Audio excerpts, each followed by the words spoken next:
Bien, buenas noches, bienvenidos al curso de economía. Estamos estudiando ya nuestra tercera unidad, las ramas de la economía. Hemos dicho que las ramas de la economía son tres, ¿verdad? Y hemos estudiado ya la primera, que es la economía descriptiva. Hemos estudiado la segunda, que es la teoría o análisis económico. De esta segunda hemos dicho que se divide en dos partes, ¿verdad? Una que es la microeconomía y otra que es la macroeconomía. De la microeconomía hemos dicho que es la parte de la teoría económica que estudia el comportamiento de los agentes económicos.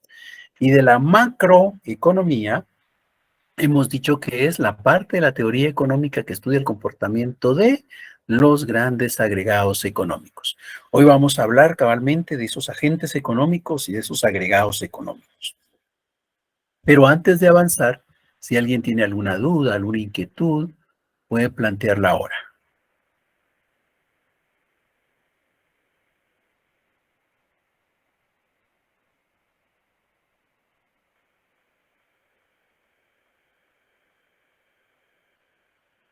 Bien, si no hay ninguna duda, ninguna inquietud, ningún comentario, yo espero que todavía estén presentes ahí, ¿verdad? Y no que ya hayan entrado en el modo de Semana Santa, de descanso, pero vamos a seguir avanzando con esta unidad entonces.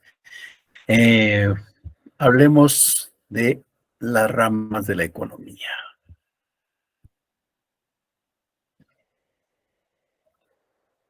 La microeconomía. ¿Qué es la microeconomía?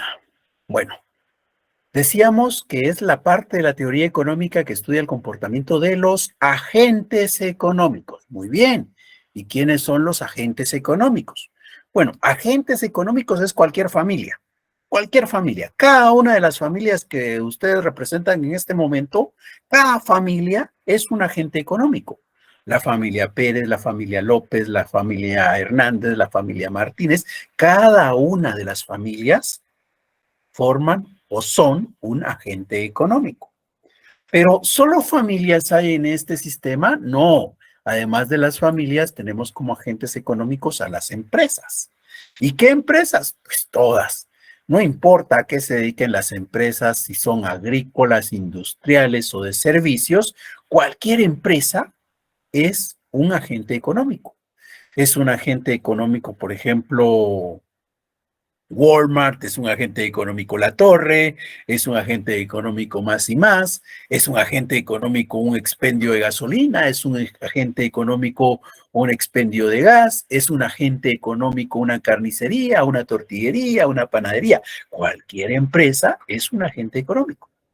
Pero si nosotros tratamos de ver todo lo que hay a nuestro alrededor, nos vamos a dar cuenta que además de las familias y de las empresas, hay algo más. Y ese algo más que hay son las instituciones de gobierno, las entidades gubernamentales.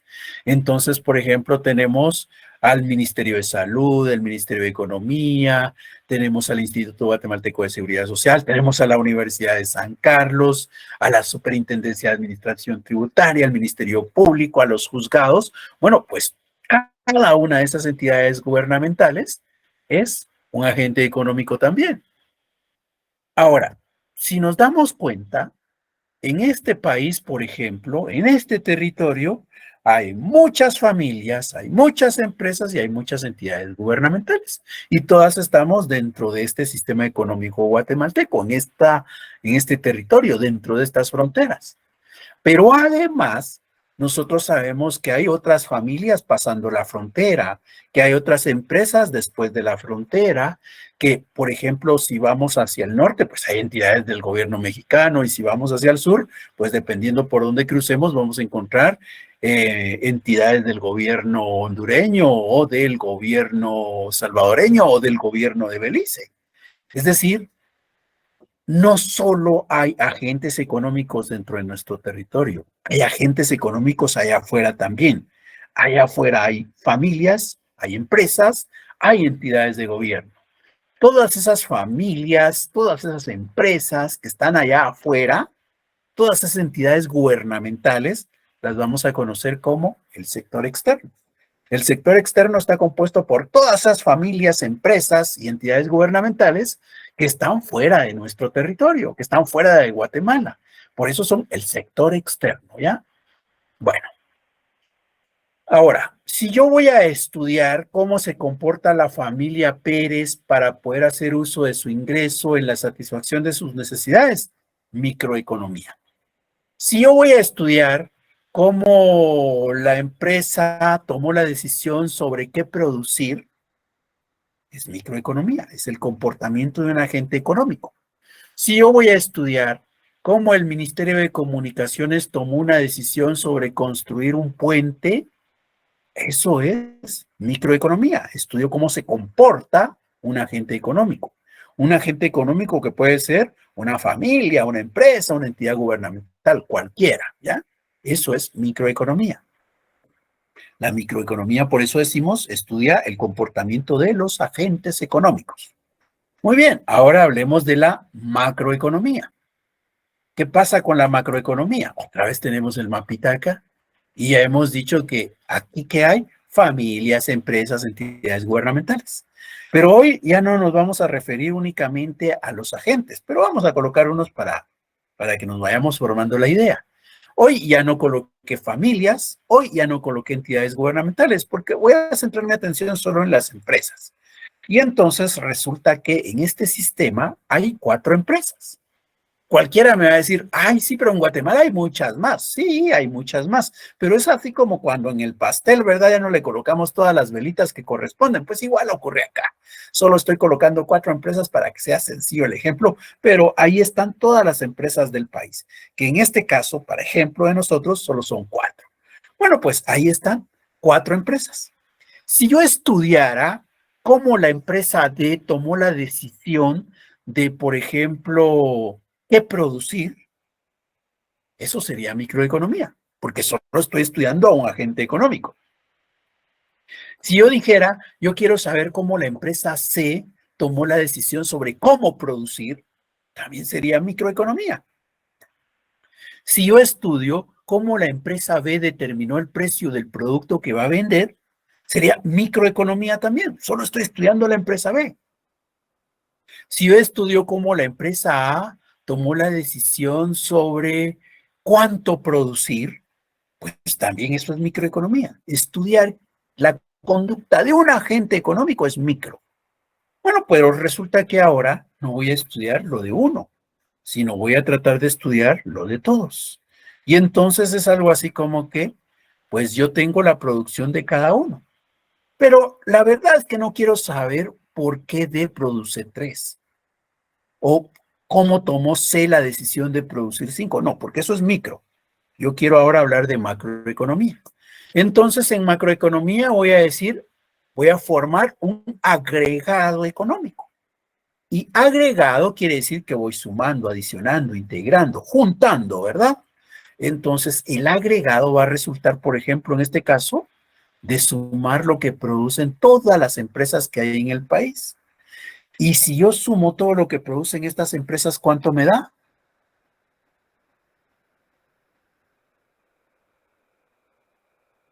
18. 18, muy bien. Ese 18 es la producción, pero no es la producción de A, no es la de B, no es la de C, no es la de D, es la producción del sistema. Ese 18, que es la producción del sistema, resultó de ir sumando lo que producen todos los que hay en el sistema. Ese 18 es el agregado económico. Estudiar cómo se comporta ese 18 es estar en macroeconomía. Entonces, si ya más o menos vamos entendiendo que es un agregado económico, pues nosotros sabemos que empresas no solo hay dentro de este sistema, ¿verdad? Sino hay allá afuera también. Y si se dan cuenta, les he colocado banderitas a las empresas. ¿Y por qué les coloqué banderitas? Porque al final de cuentas las empresas representan a un país. Nosotros sabemos que aquí en Guatemala hay muchas empresas guatemaltecas, ¿verdad? Por ejemplo, seguramente la tienda que hay en la esquina es una tienda de un guatemalteco, ¿verdad? De repente es un colombiano, me van a decir, o de repente es un salvadoreño, pero no, en general son guatemaltecos, ¿verdad? O, por ejemplo, la tortillería, seguro es una empresa guatemalteca también. Ahora, así como hay empresas guatemaltecas, hay empresas que no son guatemaltecas dentro de nuestro territorio. Por eso traté de representar a todas esas que no son guatemaltecas con un caso acá, donde está la empresa D que tiene una banderita ahí de barras y estrellas, que no es la que corresponde a Guatemala, ¿verdad? Pero así como hay empresas extranjeras dentro de nuestro territorio, hay empresas guatemaltecas que han logrado irse a establecer a otro país. Por ejemplo, nosotros sabemos que hay una empresa que se dedica a la producción de pollo, ¿verdad? A freír pollo y ha logrado abrir algunos restaurantes allá en la parte norte de este continente. Entonces, por eso he representado ahí una empresa que es de Guatemala, pero que está allá afuera. Bueno, aquí vamos a hablar de agregados económicos y vamos a usar dos ejemplos de agregados económicos. Hay dos agregados económicos que hoy vamos a aprender. ¿Cuáles son estos? PIB y PNB. ¿Qué significa PIB? Significa Producto Interno Bruto. Producto Interno Bruto. ¿Y qué significa PNB? Producto Nacional Bruto. Si pregunto cuál es la diferencia entre el PIB y el PNB, cualquiera me va a decir la diferencia es la letra de en medio, ¿verdad? Una es I y la otra es N. Sí, justamente, esa es la diferencia. Donde la I significa interno, interno, adentro, lo que está adentro. Eso es PIB, interno, adentro. Mientras que en N es nacional. Si se dan cuenta, cuando hablo de lo interno, me interesa el territorio. Yo quiero saber lo que ocurre adentro, en el territorio. Eso es interno. Cuando hablo de nacional, me importa la nacionalidad. No importa dónde esté. Hago abstracción de dónde está. No me interesa saber el lugar en donde está. Lo que a mí me preocupa, me interesa acá, es la nacionalidad. ¿Ya? La nacionalidad. Entonces, por eso está la N, que sea nacional. Pero al final de cuentas, no importa si hablo de PIB o de PNB, siempre estoy refiriéndome a la producción, ¿verdad? Porque eso significa la P, la producción. Bueno, pues regresemos a nuestra diapositiva anterior. ¿Se recuerdan que me habían dicho que al sumar todo lo que se produce dentro del territorio les daba 18, ¿verdad? ¿Ese 18 será PIB o será PNB? PIB. Es PIB, ¿verdad? Porque ahí sumo todo lo que se produce dentro del territorio. Por eso es interno, dentro del territorio. El PIB es de 18. Pero ahora, ¿y si la pregunta fuera, calcule el PNB, ¿de cuánto sería? 20. 20. 2. Ah, sí, 2. Y sumándolo de 20. ¿Qué significa la N, dije yo? Nacional. Nacional, ¿verdad? ¿Y ustedes creen que esa banderita de barras y estrellas es nacional? 17 Ah, sería. no. 17. Ah, esa no cuenta, ¿verdad? Sería 17, ¿ya? Porque ahí ya solo importa lo nacional.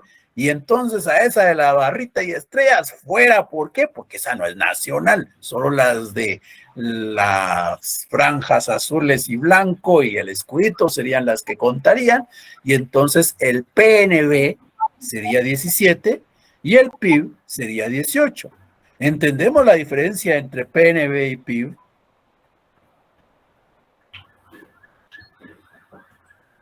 Sí.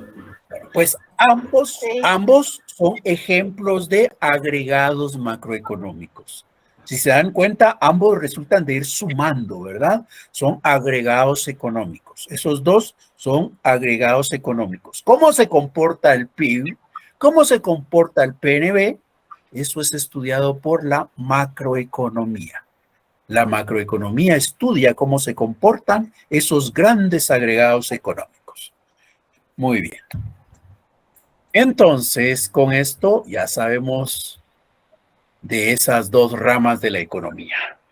Bueno, ahora estudiamos la tercera rama de la economía. La tercera rama de la economía se conoce como política económica.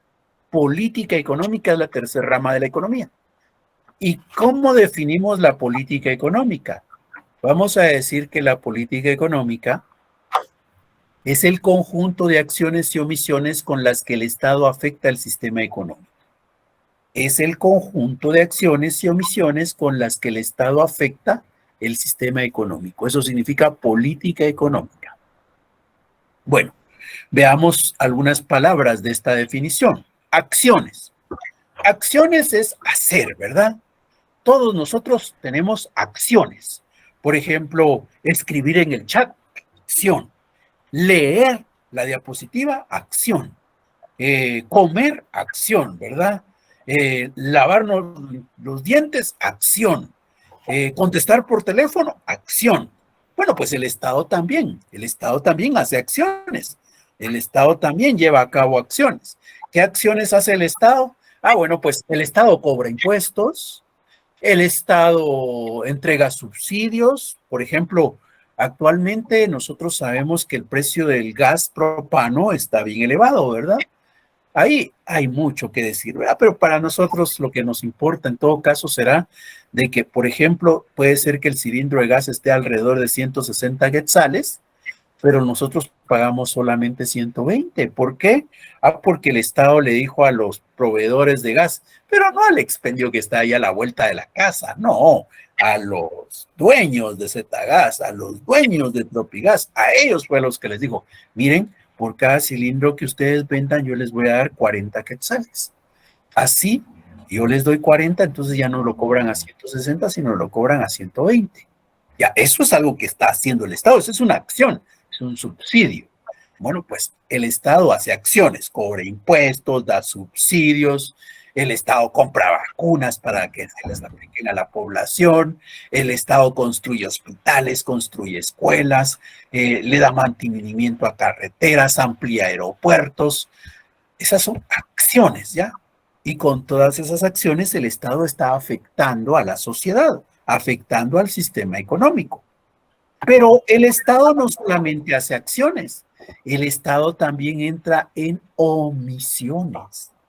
La omisión es no hacer. Por ejemplo, si nosotros tenemos examen mañana y llegamos al examen sin haber leído, omitimos nuestra función de estudiantes, ¿verdad? Si nosotros tendríamos que haber participado en la clase hoy y resulta que andamos por otro lado dando vueltas, pues entramos en la omisión. La omisión es no hacer. Bueno, pues el Estado también hace omisiones, entra en omisiones, realiza omisiones. Veamos algunos ejemplos. Imaginémonos, el Estado normalmente está en las fronteras controlando que los productos no entren tranquilamente. Por ejemplo, allá en la frontera con México, el Estado está controlando que nosotros no vayamos a entrar producto mexicano a Guatemala. Y si alguien viene, un guatemalteco viene ahí con unas sus cajas queriendo entrar a Guatemala, le van a decir, momento, deténgase usted. A ver, ¿de dónde vienen esas cajas? ¿Qué traen esas cajas? Producto mexicano, son dulcitos. Así, pero mire, esos dulcitos casi que llenan un camión. Bueno, pues, ¿sabe qué? Usted para poder ingresar esas cajas de dulces a Guatemala tiene que pagar un arancel, un impuesto. Y entonces eso está haciendo el Estado, controlando en la frontera, viendo que entramos para estar ahí listo para cobrar los aranceles. Esa es acción también. Pero resulta que últimamente los estados han estado celebrando tratados de libre comercio. Y en los tratados de libre comercio los estados se están comprometiendo a no estar controlando las fronteras, a dejar pasar el producto sin cobrar aranceles.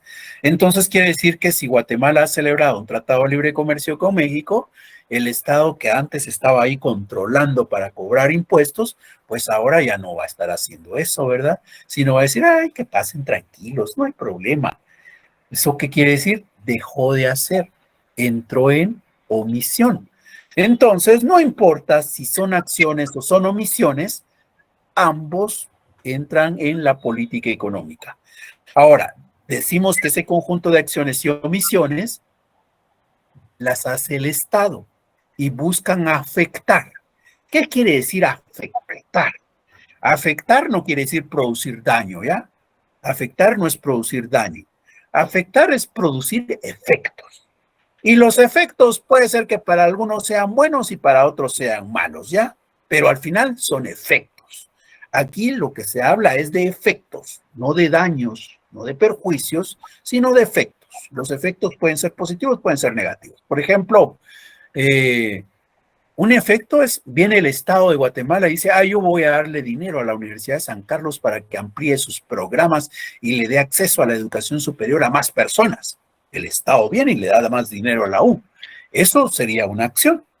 Bueno, pero esa acción va a producir efectos.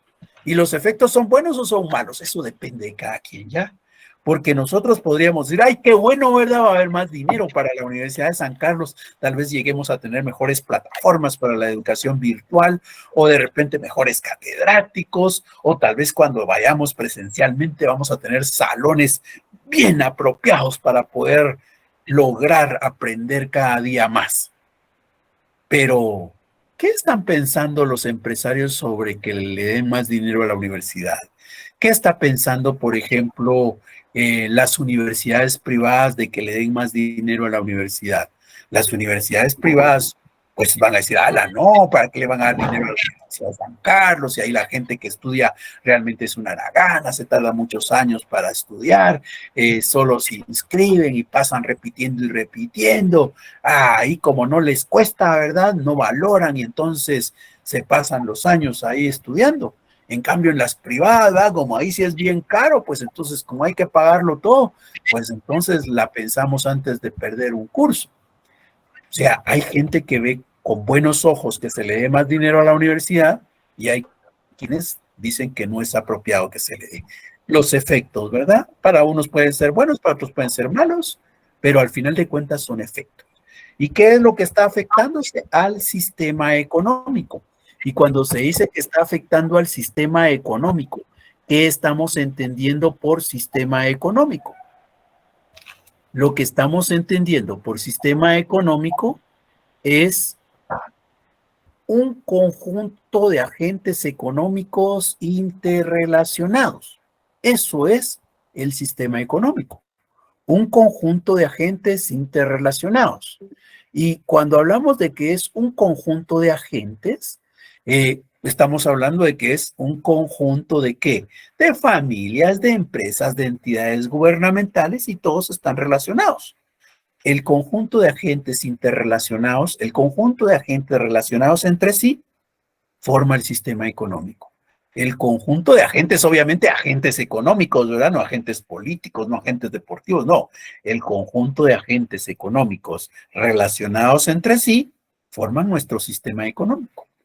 Bueno, pues de este sistema económico vamos a seguir hablando con más detalle posteriormente.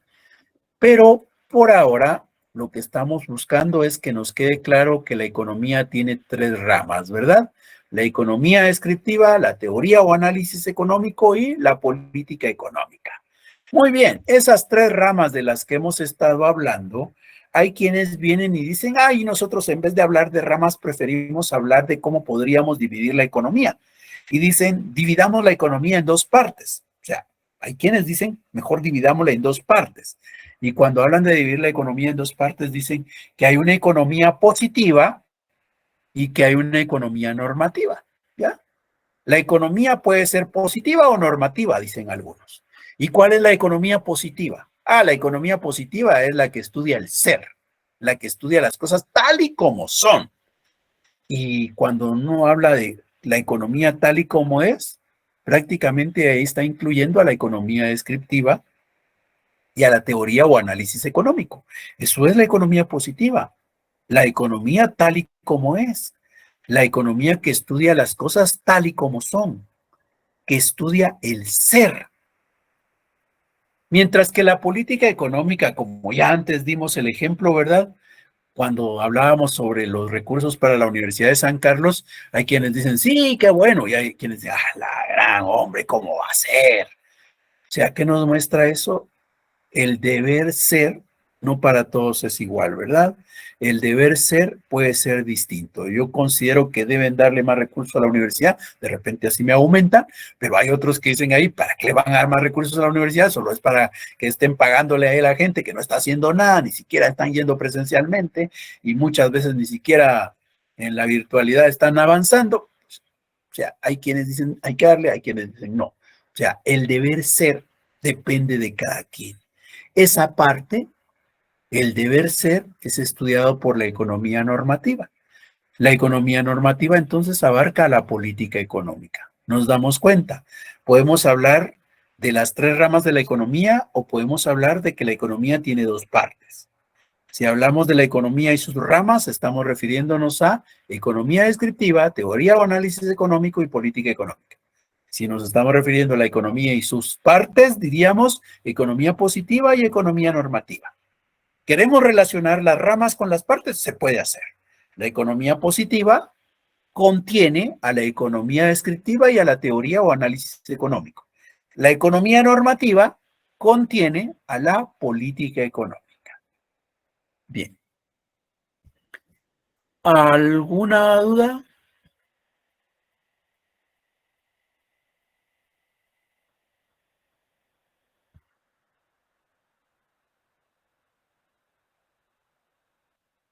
Si no hay dudas, entonces ahora vamos a hablar ya más del sistema económico. ¿Y qué podemos decir del sistema económico? Pues vamos a cambiar de presentación para el efecto.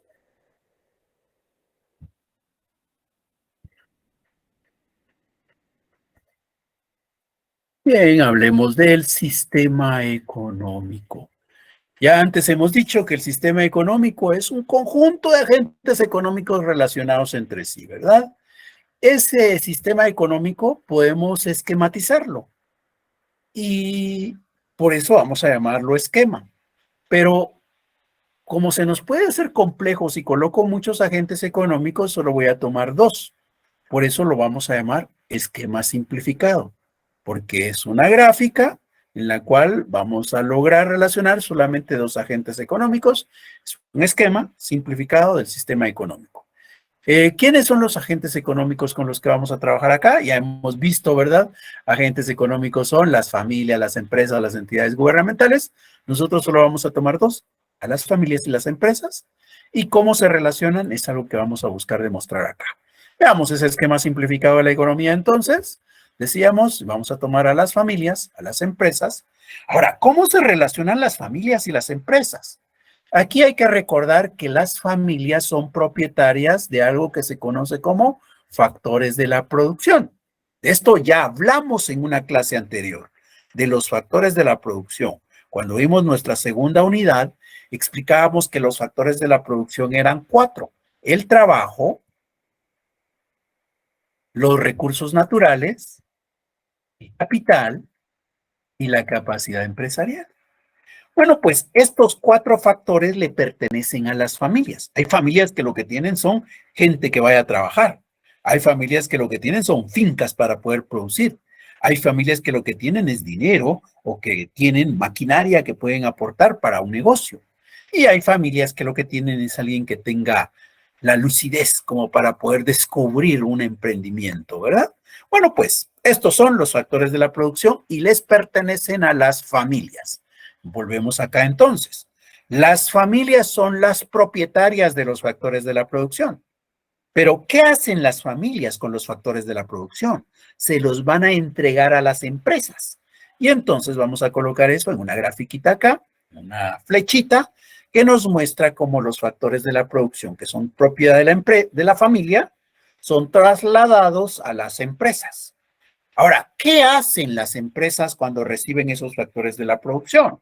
¿Qué hacen las empresas cuando reciben el capital, el trabajo, la capacidad empresarial y los recursos naturales? Pues provocan una interacción ahí entre los factores de la producción y esa interacción de los factores de la producción va a permitir obtener bienes y servicios. Las empresas logran bienes y servicios cuando provocan la interacción de los factores de la producción. ¿Qué hacen las empresas con los bienes y servicios? Se los van a entregar a las familias. Entonces las familias acá reciben bienes y servicios. ¿Se dan cuenta? Aquí hay un flujo, ¿verdad? Hay un flujo porque hay un movimiento. Y ese flujo es circular.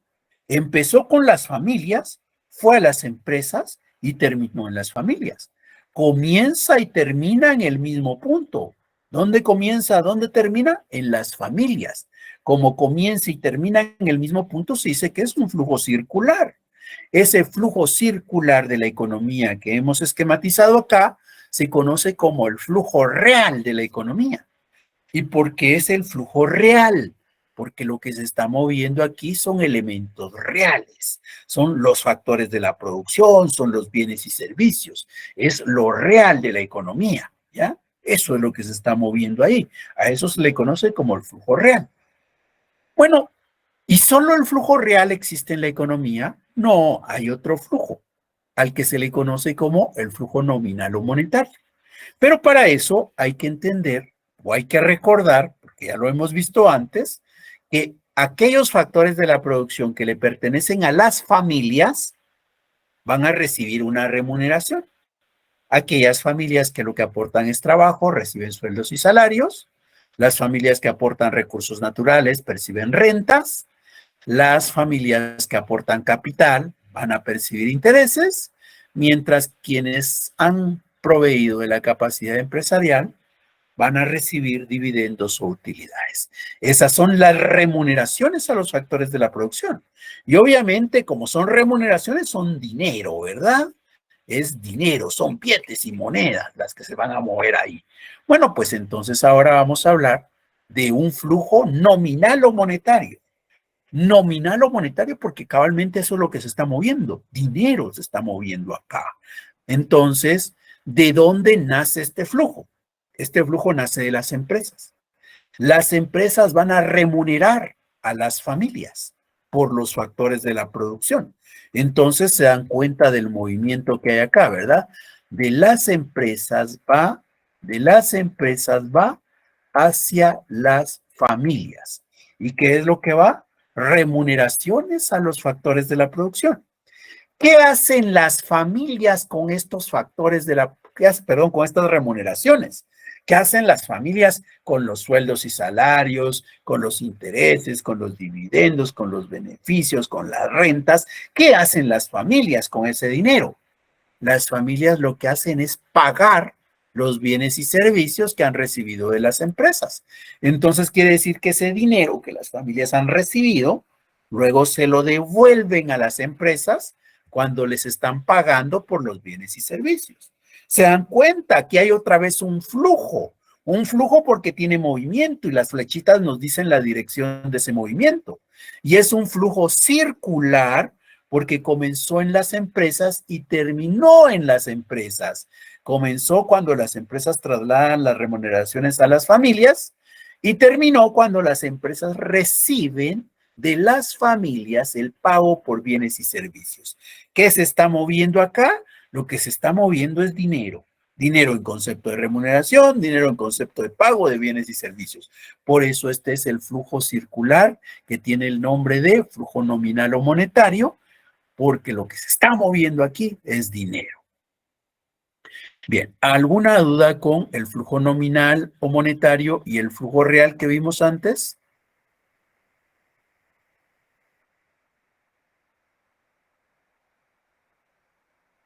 No. Bien, si no hay dudas con los flujos, entonces ahora vamos a hablar del mercado. Cuando decimos mercado, ¿qué es lo que pasa por nuestra mente? Rápido, la placita, la terminal, la central de mayoreo, el guarda. Eso es lo que rápido viene a nuestra mente de mercado, ¿verdad? Bueno, la verdad es que el concepto de mercado ha evolucionado. Efectivamente, al principio eso era el mercado. Un lugar en donde había mucha gente, algunos ofreciendo, diciendo que va a llevar, que quiere, que le ofrezco, y otros ahí queriendo ver si pueden conseguir lo que necesitan, ¿verdad? Un montón de gente, una gran bulla. Bueno, pues eso es el mercado. Y sí, así fue al principio. Pero el concepto de mercado ha ido evolucionando. Hoy el mercado no es un lugar. Hoy el mercado ha ido cambiando. Por ejemplo, hubo un momento en donde empezaron a darse las ventas por catálogo. Las ventas por catálogo que sobre todo se dieron en el ámbito o se dan en el ámbito de los productos de belleza, ¿verdad? En donde le llevan su catálogo a la señora ve y dice, ay, a mí me gusta este crayón, a mí me gusta esta loción y va marcando ahí qué es lo que quiere y luego se va a la señora del catálogo, regresará días después ya con el producto y cabal cobrando también, ¿verdad? Pero se dan cuenta, ahora entonces ya no es un mercado, ya no es un lugar ese mercado. Esa señora logra vender, aquella señora logra comprar y no ocurre eso en un lugar como el que teníamos al principio en donde habían puestos y demás, ¿verdad? Pero el mercado no se quedó ahí, llegó un momento en el cual empezó a hacerse por teléfono. Y entonces nosotros ya podemos hoy, por ejemplo, comprar nuestras medicinas, ¿verdad? Llamamos a la farmacia y le decimos, mire, lo que necesito es, y la farmacia nos manda el producto. Pues también podemos comprar hamburguesas, pollo, pizza. Hay muchas cosas que podemos comprar con una llamada telefónica. Entonces, ya el mercado no es un lugar, porque yo compro mi pollo, aquellos venden su pollo y solo fue por el teléfono, ¿verdad? No es un lugar el mercado ya. Y las cosas se han vuelto aún más complejas, porque ahora resulta que con el comercio electrónico, pues realmente yo puedo comprarle a alguien que está en Estados Unidos, en Europa, en África, en Asia, y le voy a pagar, y eso ya no ocurre en un lugar como el que teníamos al principio, ¿verdad? El mercado ha evolucionado. Por eso el mercado hoy ya no se define como un lugar. Ahora el mercado se define como una institución, no como un lugar. Ya, cuando nos digan, ¿qué es el mercado? No podemos decir, es un lugar. No, no, no. El mercado ya no es un lugar. El mercado hoy se define como una institución. Una institución que permite, que permite el enfrentamiento. Pero cuando se habla del enfrentamiento, también podríamos estar pensando, es un lugar en donde se van a pelear, o es un espacio, o es una institución que permite el golpe, el conflicto. No, no. Enfrentar no es una lucha, no es una guerra. Enfrentar es poner frente a frente. ¿Y qué es lo que se pone en frente a frente? Pues los intereses ya de los oferentes y los demandantes. Hay alguien que está interesado en vender, es el oferente. Y hay alguien que está interesado en comprar, es el demandante. Entonces, posiciones distintas se ponen frente a frente para lograr llevar a cabo ese negocio, oferentes y demandantes. Oferentes los que ofrecen, los que venden, demandantes los que demandan, los que compran, ¿verdad? Bueno, pues de ese mercado se dice que puede tener una estructura. La estructura del mercado está dado por cabalmente esas dos partes, la oferta y la demanda. Oferta, oferentes, los que venden, demanda, demandantes, los que compran. Bueno, ¿y qué podemos encontrar en la oferta y en la demanda? Pues podemos encontrar que solo haya uno, ¿ya? Que hayan pocos, más de uno, pero no son muchos, o que hayan muchos. Por ejemplo, del lado de la oferta, podríamos encontrar del lado de la oferta que solo haya un oferente. En el mercado solo hay uno que ofrece, uno que vende. ¿Qué mercado conocen ustedes en donde solo hay uno ofreciendo?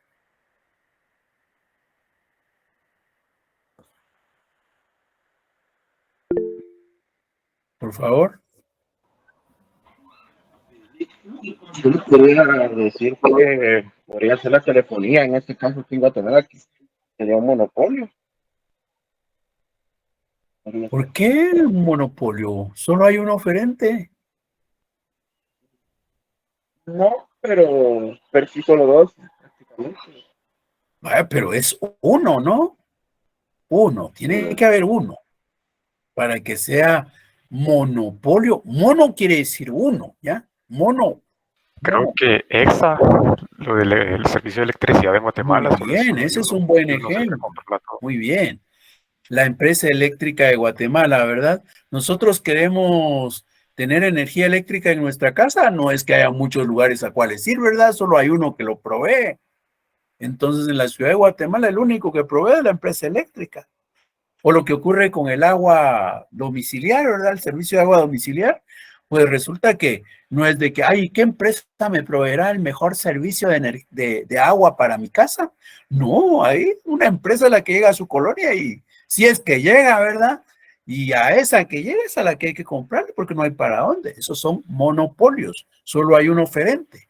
Ahora, en casos como el que planteaba el compañero, en donde hay más de uno, pero son pocos, como el caso de la telefonía celular, en donde solo hay dos empresas, ¿verdad? Y no hay para dónde, o va usted con uno o va con el otro. Si se pelea con los dos, prácticamente se queda sin servicio. Entonces, solo hay dos, son pocos. Esos son mercados oligopólicos. Oligopólicos. Olig quiere decir pocos, ¿ya? Pocos. Entonces, mercados oligopólicos en donde hay pocos oferentes. Igual ocurre del lado de la demanda. Del lado de la demanda es posible que encontremos un mercado en donde solo hay un demandante. Y si ese es el caso, es un mercado monopsónico. Pero también es posible que encontremos un mercado en donde hay pocos demandantes. Hay muchos oferentes y hay pocos demandantes. Ese sería un mercado oligopsónico. Oligo quiere decir poco, ¿verdad?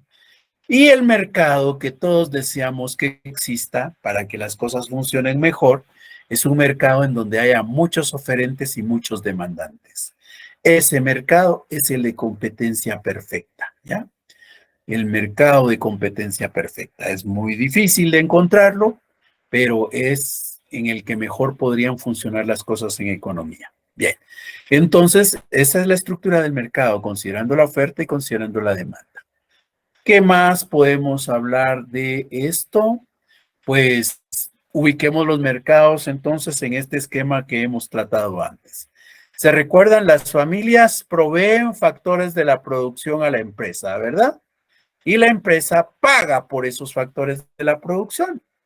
Ese es un mercado. Ahí alguien está vendiendo y alguien está comprando. En ese mercado de factores de la producción, ¿quiénes son oferentes?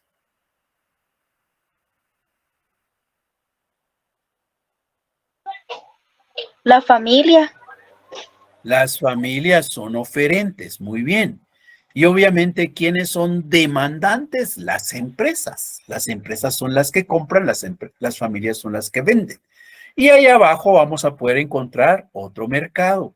Las empresas entregan bienes y servicios y las familias pagan por esos bienes y servicios. Las empresas dan los bienes y servicios, las familias pagan por ellos. Las empresas venden los bienes y servicios, las familias compran los bienes y servicios. Ese es el mercado de los bienes y servicios. ¿Quién es oferente en el mercado de los bienes y servicios? Las empresas. Y demandante, las familias. ¿Se dan cuenta que las familias son oferentes en el mercado de factores de la producción, pero son demandantes en el mercado de los bienes y servicios?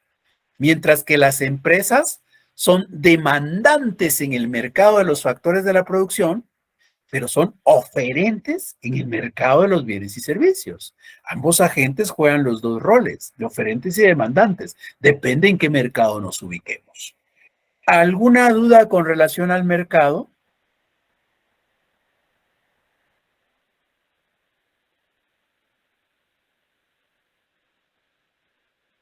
Bien, si no hay dudas del mercado, entonces hablemos siempre del sistema económico y otra forma de representarlo. ¿Cómo podemos representar el sistema económico de otra manera? Es lo mismo que hemos dicho, pero en otra forma. Hemos hablado de que están las empresas, ¿verdad? Y que las empresas le entregan sus remuneraciones a las familias. Aquí están. Las remuneraciones van hacia las familias. Si yo vengo y sumo las remuneraciones de todas las familias, lo que obtengo es el ingreso nacional. El ingreso nacional es la suma de los ingresos que reciben todas las familias. el ingreso nacional, el comportamiento del ingreso nacional, y solo para ver cómo hemos ido comprendiendo nuestros conceptos esta noche. ¿Qué parte de la economía estudia el ingreso nacional? ¿Quién estudia el comportamiento del ingreso nacional? ¿Qué componente de la economía? Macroeconomía. no. La economía política. Producto Interno Bruto. Vamos primero por rama, pues. ¿Qué rama de la economía estudia el comportamiento del ingreso nacional? La economía política. La macroeconomía. Primero, economía política no hemos visto. La vimos cuando hablamos de Aristóteles allá en nuestra primera unidad. Política económica. Tengamos cuidado, ¿ya? Efectivamente, política económica. Pero no es la política económica a la que nos estamos refiriendo acá, porque el ingreso nacional es un agregado económico, ¿verdad? Porque dije, es el resultado de sumar los ingresos que reciben todas las familias. Entonces, el ingreso nacional es un agregado económico. ¿Quién estudia cómo se comporta ese agregado económico? La macroeconomía, ¿verdad? Muy bien. Pero el ingreso nacional llega a las familias. ¿Qué hacen las familias con el ingreso? Bueno, las familias vienen y compran, ¿verdad? Para cubrir sus necesidades de consumo. Entonces, las familias destinan el ingreso al consumo. Las familias destinan el ingreso al consumo. Ahora, las familias destinan ese ingreso al consumo y cuando las familias consumen, el dinero regresa a las empresas.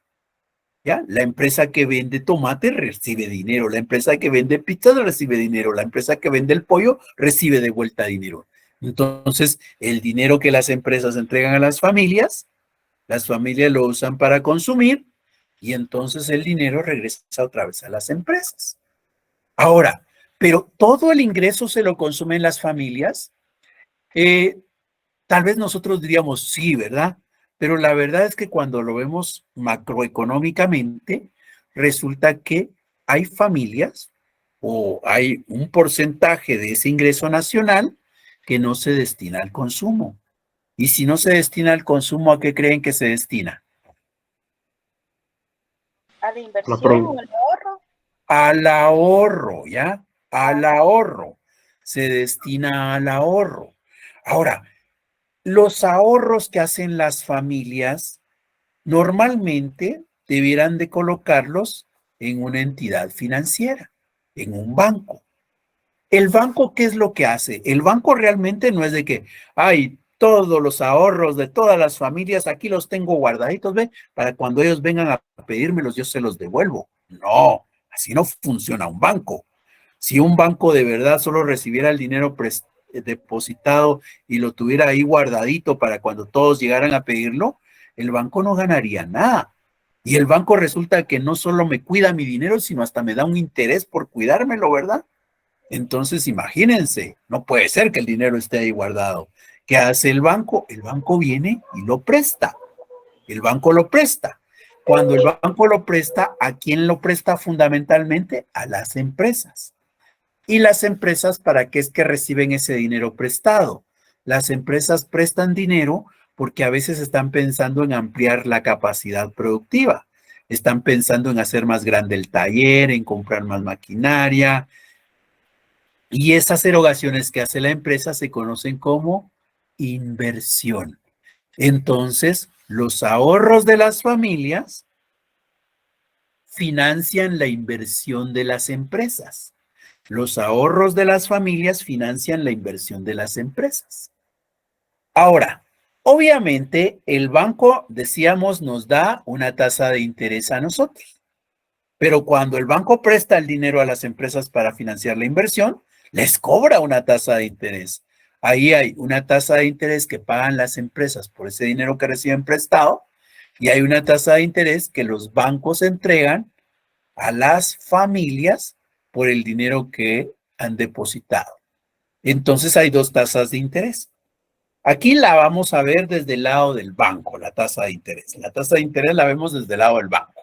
Entonces, hay una tasa de interés que el banco cobra y hay una tasa de interés que el banco paga, ¿verdad? Una cobra, la otra paga. Siempre el banco. El banco cobra una tasa, paga otra tasa. Muy bien.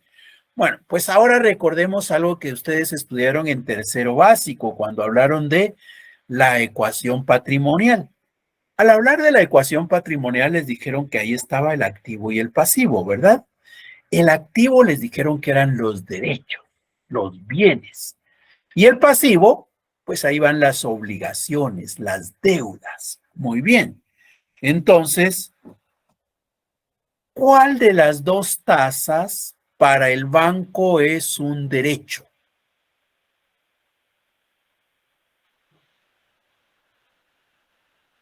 La que cobra. La que cobran es un derecho, ya, el banco tiene derecho, la que cobra. A esa la vamos a conocer como la tasa de interés activa. Mientras que la tasa de interés que el banco tiene que entregarle a la familia, esa tasa de interés para el banco es una obligación. Por eso esa tasa de interés se conoce como tasa de interés pasiva. Entonces hay dos tasas de interés, una activa y otra pasiva. ¿Cuál tasa de interés creen ustedes que es más alta? ¿La pasiva o la activa? Es la activa, siempre. La activa es la más alta porque ahí es donde gana el banco. El banco cobra una alta tasa y paga una tasa baja. La diferencia entre lo que cobra y lo que paga es lo que le queda al banco como un beneficio. Entonces siempre la tasa de interés va a tender a ser la activa más alta que la pasiva. Bien. ¿Alguna duda?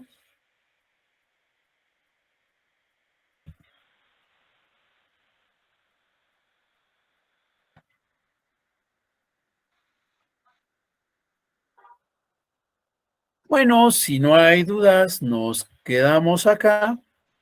Pero antes, por favor, tómenle una captura para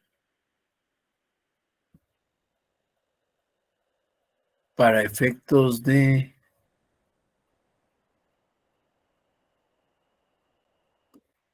que nos ayude a fortalecer los conocimientos que vimos en este día a este cuestionario. Este cuestionario es bueno que lo resuelvan. No me lo van a entregar, ¿ya? No lo van a entregar. Este cuestionario no lo van a entregar. Pero yo les voy a hacer un cuestionario la otra semana y ese sí lo van a responder. Pero este solo es para que ustedes vayan preparándose. No, la otra semana están de descanso para ustedes. Ahí no vamos a tener cuestionario. No vamos a tener cuestionario, están de descanso. Pero regresando les voy a hacer un cuestionario. Entonces, nos quedamos acá por ahora. Estamos nuevamente en clases el próximo miércoles a las 18 horas. Ya tenemos fecha de examen. Nuestro examen es el 25, déjenme ver. 27, creo yo. Sí, ¿verdad? Vamos a ver. No, el 27 es derecho, el 25 es economía. El 25, estamos casi a un mes. Cualquiera diría, la gran falta un montón, ¿verdad? Pero la verdad es que cuando uno se va de descanso, los días pasan rápido y cuando siente ya está de vuelta para los exámenes. Los exámenes comienzan el 17 de abril. Entonces, hay que tener cuidado, ¿verdad? No hay que descuidarse porque la otra semana nosotros estaremos de descanso.